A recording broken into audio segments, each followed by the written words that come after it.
but right now we're going to do what we call, not yet.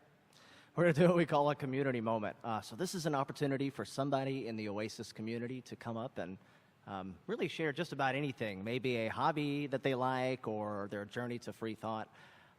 Today, we are excited to welcome back for his maybe second community moment, Mr. Every 2 years. Hey, so this is a rare occasion. Let's welcome Chuck Redding. Okay. We should be able to. And then the mic. Hello? Adjusting these. Hello? Can you hear this okay? Yeah. Okay, is that good? Yeah, I jammed about 2 hours worth of stuff into 9 minutes. It's supposed to be 10 minutes, right? It's a community moment.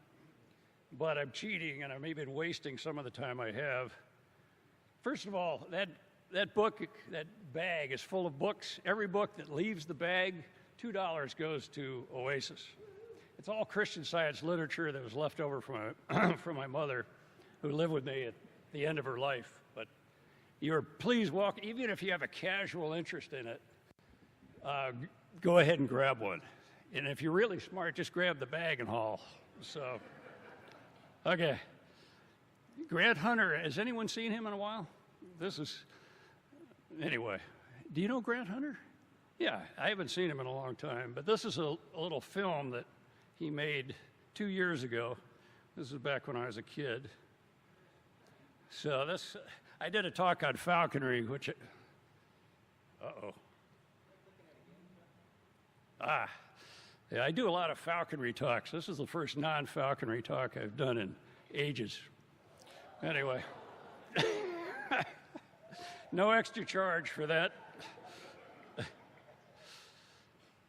Okay, so you get what you pay for here. So, all right, get serious. I'm going to talk, are there any Christian scientists or former Christian scientists or any connection with Christian Science here? Is Josh Richards here? He's not even here. He's the only one that's read that book, the Science and Health, so he can't even help me. It's actually better if there's nobody here because I can say anything I want.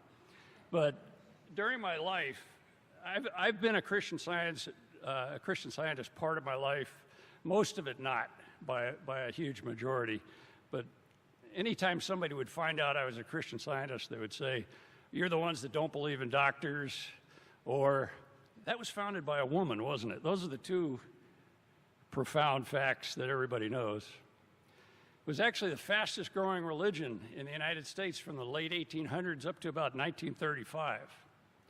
This is the official name of the church. When I was a kid, I used to ride around our neighborhood on my bike, and occasionally I'd ride by the church, and I'd see that name, and it never made sense to me, and I never remembered to ask my parents, so you're going to have to Google as to why that is exactly the way it is. There is a space connection here. Do you happen to know Alan Shepard? Yeah, have you met him? Anyway, yeah, there you go. I went to school with his daughter. Alan Shepard, for those of you who don't know, was the first American in space and later walked on the moon. So he's one of the famous. Hank Paulson, everyone know that name? Henry Paulson? I actually kind of grew up with his family. He was from the same town in Illinois where I grew up. His sister was in my junior high class. So, but anyway, there's a number of famous folks. I'm not going to go through the list. The religion was founded in the late 1800s. Mary Baker Eddy was a Christian, a Congregationalist or something, one of those religions of the time. And she had an accident, and they told her that she wasn't going to live. And she was a big Bible reader. And she had this amazing healing, at least this is the story. And she founded a religion based on what she perceived as Christian healing. And that's how it started. And you only need 2 books. If they strand you on an island and say you have to be a Christian Scientist, you've got 2 books to read, the King James Version of the Bible and the Science and Health with Key to the Scriptures. Again, Josh Richards, if he were here, he could tell you more about it than I can. In a lot of ways, Christian Scientists are like every other religion, every other Christian religion. All the fundamental beliefs, the virgin birth, the crucifixion. Can you see okay? Okay. You're not missing much anyway. It's okay. But anyway, those are all real events to Christian Scientists. They take all that literally. Their major departure is that they don't consider this material world to have any reality at all. It's actually a mental state. And if we had 9 weeks, we could talk about it instead of 9 minutes. But that is one of the fundamental tenets of it. It's not Trinitarian. That makes sense to people. And it's not literalist. When Christian Scientists pray, they don't ask God for something. Basically, what they do is they align their thought with what they consider reality, which is a purely spiritual realm that God created. And a perfect God created a perfect world. And if you align your thought with that, you start to experience perfection.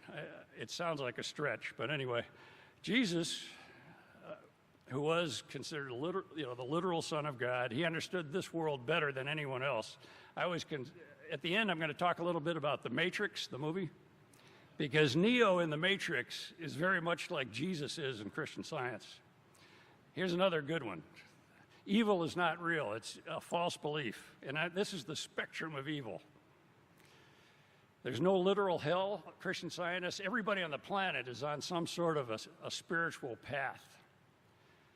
And which is kind of nice. I mean, they're not hanging hellfire over your head when you're a kid and are easily frightened. And, it sticks with you for your whole life. Fortunately, I was not exposed to that. Genesis 1 and 2, if you read them, which most people here probably have, they're distinctly different. Christian Scientists consider Genesis 1 to be the spiritual and true version, and Genesis 2 is the creation of this mythology that we experience all the time.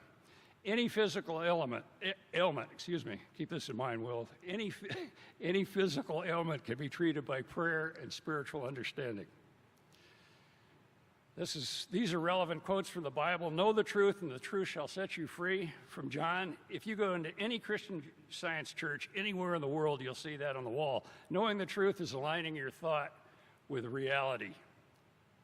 And here's one that I think they should have taken out of the Bible.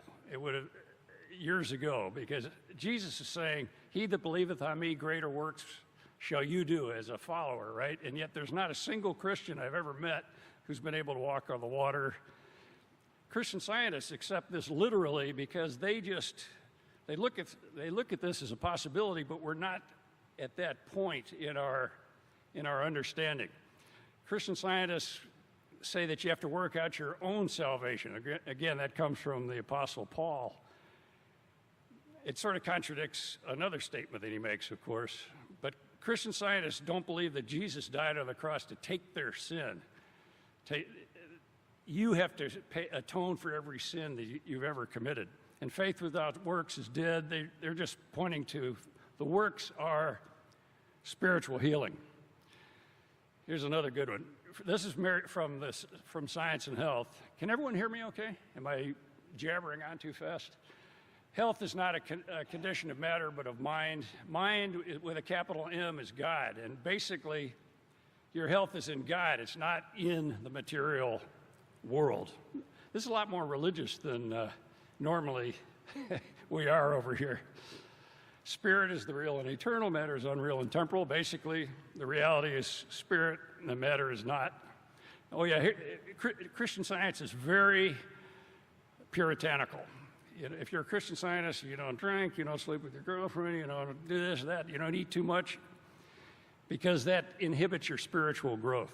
You have to be kind of like Jesus. Sin makes its own hell, goodness its own heaven. If you are sinning, you are a miserable sinner, and you experience that. And as you get better, your perception of life and your world improves. Are we doing okay here, time-wise? 1 more minute. Wow. Okay. Let's see. 1 minute. All right. You can read, if you're a fast reader, read this. Okay. Christian Science practitioners are people who go around healing people. And Ted sent me an email to say, how can you say they're not charlatans? if you're a charlatan, that to me implies fraud. It's not a fraudulent state. These people believe it, and the people who, their patients, if you want to call them, also believe it. There was a Christian Science practitioner coming and seeing my mom right to the end of her life. And this person was not a charlatan. And there's a lot more lucrative ways to make money in religion than doing this. Mother Church, this is the equivalent of the Mormon Tabernacle, except it's in Boston. I'm going to ignore it. I got really sick when I was going to a Christian Science school. I almost died. It wasn't Christian Science that saved me, but I never got diagnosed. I never got treated. I'm not sure why I don't resent that more, but I don't. It's just part of life. So anyway, here we go. Now it gets good. Are we doing okay, Jesse?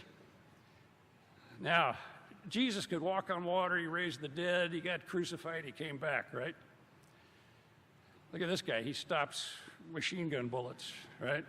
Very calmly, because Neo understood the Matrix the way Jesus understood this material world that we live in.